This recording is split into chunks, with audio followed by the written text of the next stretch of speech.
let me share with you something interesting. So right now, there's a pile of books in my hand and there's even more. So around approximately 17টার মতো IELTS এর বই আছে, যেগুলো হচ্ছে অনেকেই solve করে আসে আমাদের কাছে, ওদেরকে ইনবক্সে নক করে বলে যে I want to give an assessment test. এরপরে তারা একটা অ্যাসেসমেন্ট টেস্ট দেন। যখন আমার কাছে ফিডব্যাকের জন্য আসে, একটা নোটিসেবল থিং যেটা আমি অবজার্ভ করছি over the last few months is এই মানুষগুলো স্ট্রাকচার অ্যান্ড প্যাটার্নে আটকে গেছে। They don't know how to be creative.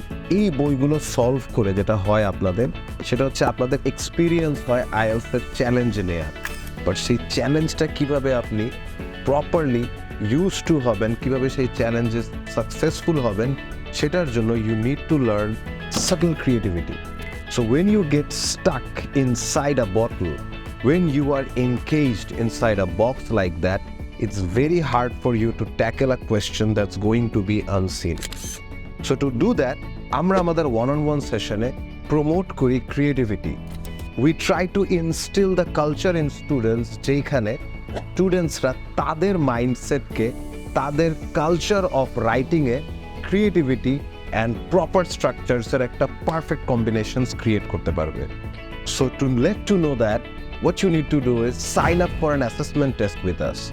Take a feedback with me on your exam and I can assure you যে আমি ভিডিওতে যে কথাগুলো বললাম, I will help you see through that exactly practically. So take that challenge. I hope you're strong enough to do that. Take care of yourself.